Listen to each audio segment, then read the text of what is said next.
I make these remarks, Mr. President, amidst recent calls for this august body to disregard the Supreme Court's recent ruling in Duterte v. HOR.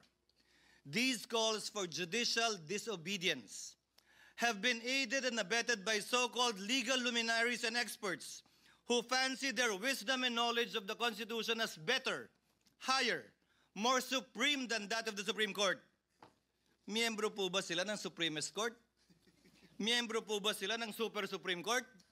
Sa pagkakaalam ko po, iisa lamang ang Korte Suprema. At ayon sa ating konstitusyon, Korte Suprema ang bukod tanging pwedeng makapagsabi kung ano ang kahulugan ng ating saligang batas. Walang iba. Allow me to demonstrate, for example, Mr. President, the legal gymnastics these people have been undertaking. In the past, and I have borne the brunt of this, sabi nila, forthwith ang sinabi sa Senado, ibig sabihin yan agad-agad, despite the rulings of the Supreme Court that say it is within a reasonable time. Pero doon na tayo sa agad-agad. Sabi ng rules ng House, dapat i-refer ng SecGen immediately sa Speaker. 2 buwan bago niya ginawa yun. Oh, okay lang sa kanila. Hindi naman sila nagreklamo. Immediately po ang gamit, ha? Hindi forthwith. Sabi naman ngayon ng Korte Suprema, immediately executory. Ay, teka lang. Hintayin muna natin. Hindi pa final. Kapag ka convenienteng gamitin yung mga salita pabor sa posisyon nila, edi okay lang. Kapag ka hindi naman, ay hindi rin. Hindi po ganun dapat yon. Hinihiling nila ngayon sa Senado na ipagpaliban muna ang anumang aksyon para intayin ang anumang desisyon ito kaugnay sa motion for reconsideration na inihain ng Kamara sa Korte Suprema. Subalit tulad ng naipaliwanag na kanina, kaugnay ng motion na pinagbobotohan natin ngayon, kung magbago man ang Korte Suprema sa kanilang desisyon na unanimous noong July 25, 2025, meron pong paraan at proseso pa ang Senado para sundin ang bagong desisyon yan ng Korte Suprema kung sakasakaling mangyayari po yan. In the past, it was also said, nauna nagsalita si Senator Bato, bawal daw at walang karapatan mag-motion ang sinumang Senator Judge. Dahil trabaho daw ng depensa yon. Eh bakit yung mga parehong tao yung pinag-uusapan? Dapat maghain tayo ng motion for reconsideration. Hindi ba trabaho din ng prosecution yon? Hindi naman po pwede na pwede lang pag kayo, hindi na pwede pag iba. Now the prosecution has actually filed a motion for reconsideration, and rightfully so, and not by this chamber. Noon kapag nung bumoto kami para i-remand ang impeachment complaint sa Kamara, pinapaboran daw namin yung nasasakdal. Sinabi ko na rin yan, na yung kontra sa impeachment at pabor sa impeachment, hindi ko didinggin. Na yung kontra at pabor kay Vice President Sara Duterte, hindi ko didinggin. Dahil may rason kung bakit babaeng nakapiring ang mata ang simbolo ng ating hustisya na humahawak ng espada sa kabilang kamay at panimbang sa kabilang kamay. Dahil wala po dapat kinikilala ang hustisya na personalidad. Sino man ang nasasakdal, dapat pareho lamang po ang ating mga magiging desisyon. Sabi din nila, will of the people daw ito. Eh sino ba si people? Balikan po natin ang naging desisyon ng Korte Suprema. Ayon sa desisyon ng Korte Suprema sa panunulat ni Justice Malcolm sa Alejandrino versus Manuel Quezon, pinag-aaralan po ito ng mga first-year law students. Quote, the judiciary under its powers to interpret the Constitution and the laws has the duty and the right to declare what the will of the people is as expressed in the fundamental law of the land. Hence, where the acts of the executive or legislative departments violate the will of the people as expressed in the organic law of the land, it is the sworn duty of the judiciary to interpret and to declare that will of the people and the right of the citizen has been violated and or transgressed. Allow me to answer a few more, Mr. President, Your Honor. As I stated earlier, sabi ng ilan, hintayin natin na maresolbahan ang motion for reconsideration.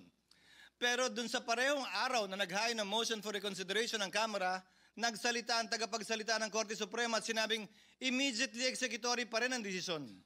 Sinahit ko rin kanina ang Section 1, Rule 16, AM number 10-4-20 ng Supreme Court na nagsasabi na ang resolusyon ay magiging executory lamang kapag ka ito'y nagkaroon ng entry of judgment maliban na lang kung sinabi sa desisyon na ito'y immediately executory na siyang nangyari sa kasong ito.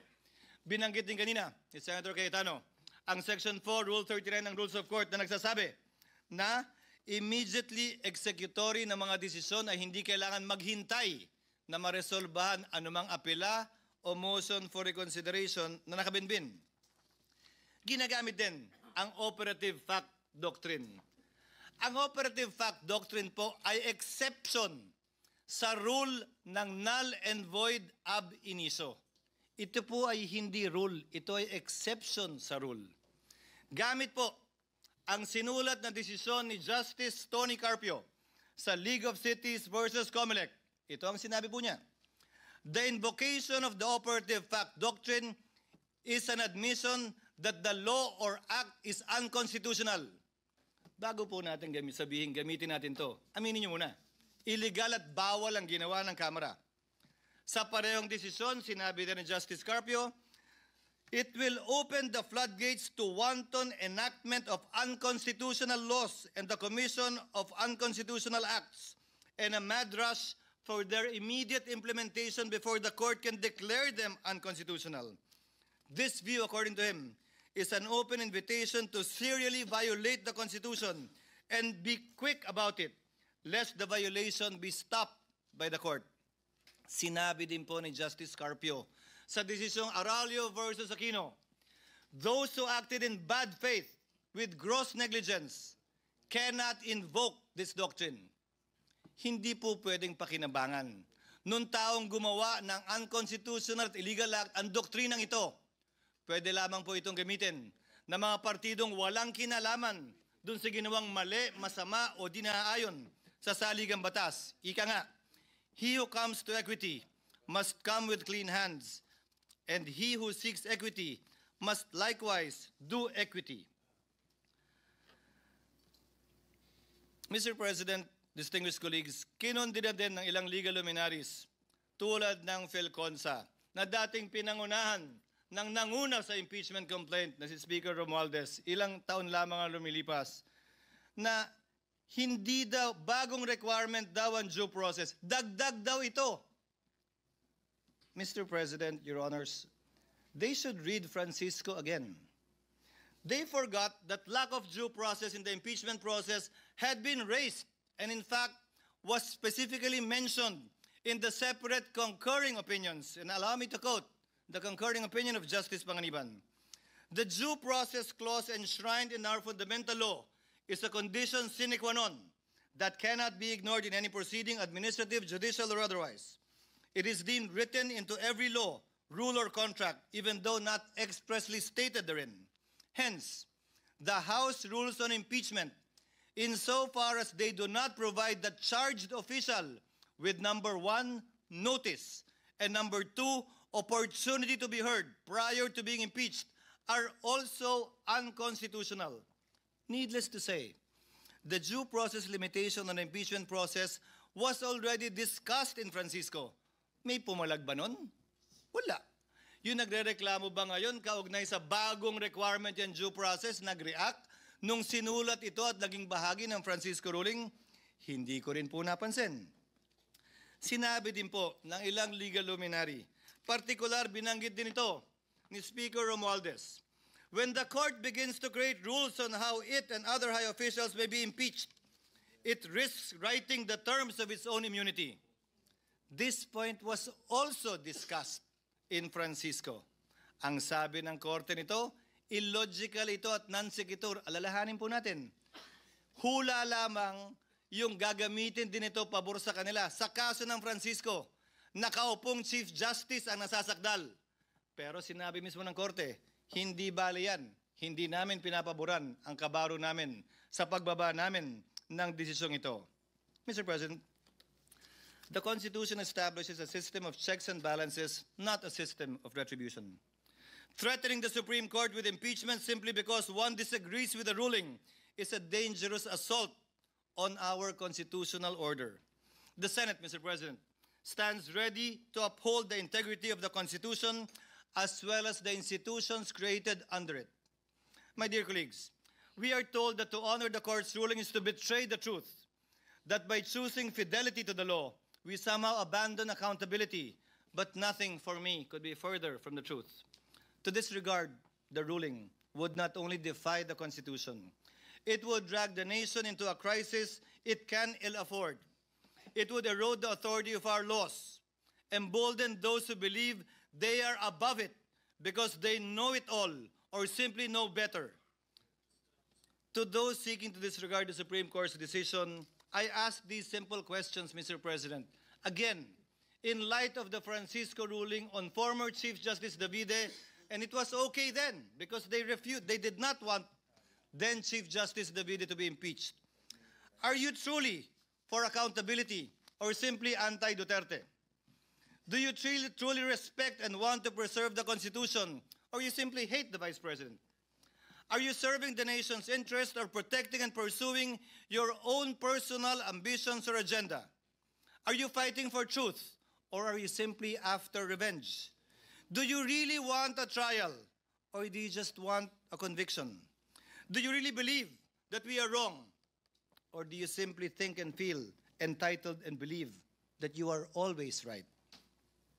Remove the name, Mr. President, of the Vice President in this case. Apply the decision of the High Court, as Senator Cayetano said earlier, to another impeachable official. Would our positions, would your positions be the same? When I was faced with this situation, Mr. President, I respected the court's decision, even if I disagreed with it. I'm still voting to respect that court's decision.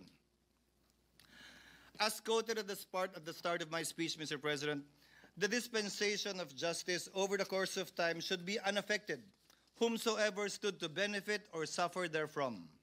The courts should be unafraid of whatever imputations or speculations could be made against it by those disagreeing. I will not cast a vote that says complying with the Supreme Court ruling is optional. Anyone who will say, I will respect the Supreme Court today and condemn it tomorrow, is not showing fidelity to the Constitution. It is submission to the passions of the day, to the shifting winds of public sentiment that may or may not be just. Fidelity to the Constitution, Mr. President, must prevail even when it is unpopular, inconvenient, or misunderstood. In fact, Mr. President, distinguished colleagues, it must prevail especially when it is unpopular, when it is inconvenient, and misunderstood. Finally, Mr. President, let today's verdict be a stern and unequivocal warning to anyone who would dare use the Senate for their personal battering ram to further their personal political ambitions. To the House of Representatives, I say, do not allow yourselves to be used for the blind hatred and ambition of a few who did things haphazardly, gravely abused their discretion, and violated due process rights under the Constitution as found by the High Court itself. In spite of all these, you expect everyone to roll over in obedience. When we did not, you moved hell and high water to destroy personalities, malign reputations, and tarnish institutions. To these people, I say this: the Senate is not your playground to run after your political enemies. We are not an accomplice in any grand scheme. While others may be willing to play your game, I am not.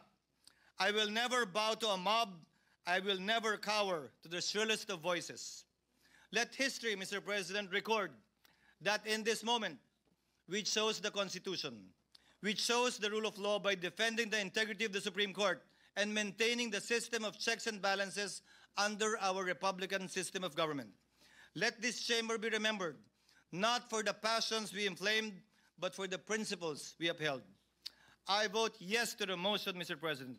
I vote yes to the rule of law, yes to the Constitution, yes to the supremacy of the Supreme Court in interpreting it.